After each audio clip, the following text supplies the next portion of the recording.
Welcome back to ALPB Roundup. We are recapping two nights of games, looking ahead at the weekend, taking stock of a few things here as we are now about a dozen, 13 games, depending on the team, into the 2022 campaign, and we're starting to learn a little bit more about the teams we're talking about here. We're going to get things started in Southern Maryland, where the Blue Crabs finished off a sweep of the Barnstormers, extending their win streak to 11 games. After nabbing a 2-1 win on Tuesday night, the Blue Crabs pitching handled business once again on Wednesday. It's what they do, shutting out Lancaster 3-0. That Denson Hull with the mustache, I've seen it in person. It looks nasty in a good way, and maybe a bad way if we're being honest about it. Hide your girl, that's what I want to say. But Denson Hull, he's now thrown 13 1/3 innings scoreless to open this season. They'd probably want to see him go longer than 5 innings, but it seems like he's just getting stretched out here. He was not a starter before this. I think he hadn't started since like 2019, if I remember the scouting on him. Finally, yesterday, after great starts from Brent Teller and Mitch Lamson, the Barnstormers and Blue Crabs battled into extra innings, only for the Blue Crabs to overcome a 10th inning run from the Barnstormers. That wasn't even enough, as the Barnstormers fall 6-5, and the Blue Crabs extend to 11 straight wins. Matt Latos in this one allowed 3 runs in a blown save, but it was not enough. What is enough at this point to beat the Blue Crabs? They are steaming hot Blue Crabs. You know what's up. They started rolling that hashtag early this year, steaming hot Blue Crabs or whatever it was. Dang, they were on it. So, looking at that, Southern Maryland's now 11-1 and a full 6 games ahead, 2 series up in the North Division. That has them with a 47% chance to win the first half as they head to Lexington to play the Genomes this weekend. Look for that number to start growing quickly, as, if you're trying to make up 6 games, you're going to need all you have. It's only 66 games, I think, in the first half. So, it's getting late early in the North Division here. The Barnstormers are now 4-9 and 4.5 games back of the Blue Crabs as they head to Long Island for a tough series. Both teams need some wins. They're going to be coming off of series sweeps. Expect the Blue Crabs to extend their lead this weekend as they go to play the Genomes, and the Barnstormers and Ducks battle each other. In Lexington, the Dirty Birds came back on the Genomes in Game 1 of the series, but they showed up flat to the 10 a.m. game, and Eli Villanueva dominated them on the bump as the Genomes won 7-1.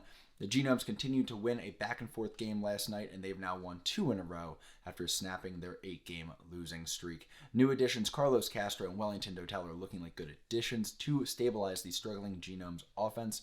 Anderson Miller has had a rough start to the campaign, but did manage to walk it off last night with a double, so maybe that will jumpstart his bat.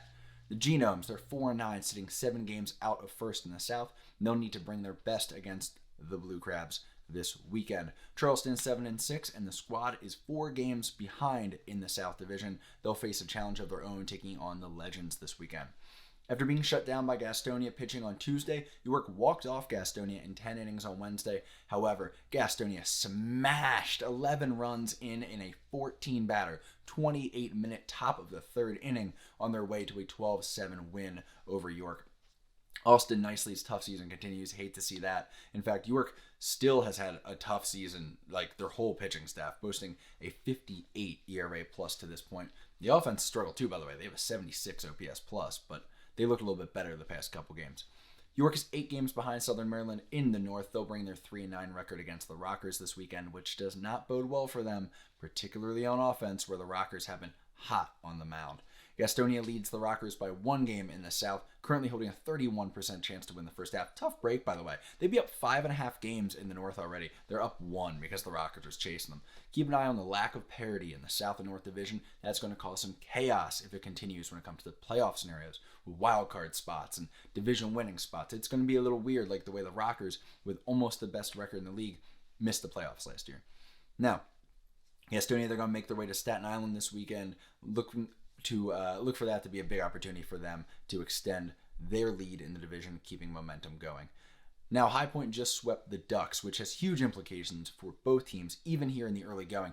High Point starting pitching posted a 2.46 ERA against the Ducks this series, and it seems early on that the Ducks pitching and hitting are both good, but not good enough to overcome like real good pitching or real good hitting, let alone both. Meanwhile, High Point's hitting is good, but their pitching is elite. Starters, they have a 2.24 ERA. Bullpen is a 2.89 ERA. The entire staff, they have a 2.5 ERA and a 1.1 or 1.017 WHIP. Nasty. They're the best in the league for ERA, for whip, for 8 hits per 9, for home runs per 9, and they're second in walks per 9. Strangely, they're league worst in strikeouts per 9. Don't know what to do with that. Not sustainable necessarily, but it is a very good sign for moving forward. For some context, they have a 152 ERA plus right now. Their league record is a 134. So don't look for the Rockers to continue quite at this pace on the bump, but they are nasty and we should be paying attention to it. Look for them to continue that run against a struggling York offense this weekend. Long Island, they need to bounce back in a big way against Lancaster to keep in the division race in the North. In New York, the Legends won their third straight series, spotted the FerryHawks their first ever win on their home opener Tuesday, only for Daniel Crisino and Tom Dorminey to shut them down the next 2 nights. The Legends took Game 2 3-1 before wrecking Staten Island 19-2 last night. Hawkins is on fire. He's on like 230 RBI pace right now. It's unreal. Blake Swihart, he's heating up. Pitching's looking a little bit better. I mean, the FerryHawks offense will do that to you, but maybe they can keep that momentum going now. I think a lack of pitching depth was badly exposed toward the end of this series for the FerryHawks, which could only get worse, especially this weekend against that Gastonia offense. They're still just 1-11. They're projected on a 45.5 win pace, which is rough to see. I think they'll heat up a bit, probably end up around 55, 56 wins, but still, this has been brutal to watch. The Legends, they're starting to gain momentum, and will look to keep it moving against Charleston, who has stumbled of late. It's a big early season series. Both teams enter with a 7-6 record, 4 games behind Gastonia.